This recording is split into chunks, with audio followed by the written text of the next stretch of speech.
Jiem wara li tajret l-ewwel bużieqa spazjali mis-sit tal-Esplora fil-Kalkara qed jiġu analizzati l-ewwel ritratti u filmati li ttieħdu.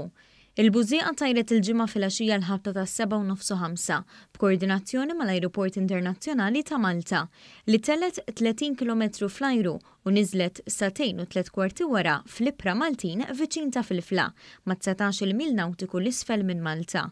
Id-direttur tal-Istitut tax-Xjenza Spazjali u l-Astronomija, il-Professur Christian Zarpadami, spjega l-ħidma konġunta li saret mal-awtoritajiet tul din l-operazzjoni u anki wara.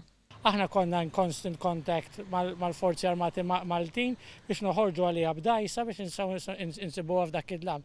Tista' timmaġina li di kienet impressive feat li l-armata tagħna l-għajnuna tagħna tal-GPS insibu l-spacecraft f'dak id-lam. Il-professur innota l-interess li għanqlet din l-inizjattiva fost etajiet differenti li saret bħala parti minn missjoni b'kollaborazzjoni bejn l-Università, il-Festival Science in the City, is-Soċjetà Astronomika Maltija u l-Ministeru għall-Innovazzjoni. Kellna segwazzjoni tajba mill-poplu, anka mit-tfal minn skejjel u anka ħadu sem fi quizzes online u di kienet ix-xewqa tagħna li aħna nibdew nqanqlu interess fit-tfal anka ta' età żgħira fl-affarijiet astronomiċi u spazjali, mhux biss għax aħna nemmnu li l-STEM subjects huma importanti fl-iskejjel, imma li naħsbu li dan huwa settur importanti anke kommerċjalizzabbli għal Malta fil-futur.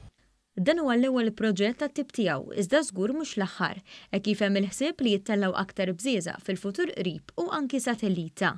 Il-professur qal kif bil-ħolqien tal-Ministeru għar-Riċerka u l-Innovazzjoni qed tingħata pjattaforma lil settur pjuttost ġdid u prominenti. Dal-Ministeru qed jinħalaq ecosystem fej ir-riċerkaturi, l-allima, l-edukaturi u anke l-businessmen Maltin jistgħu jieħdu vantaġġ ta' dan is-settur il-ġdid.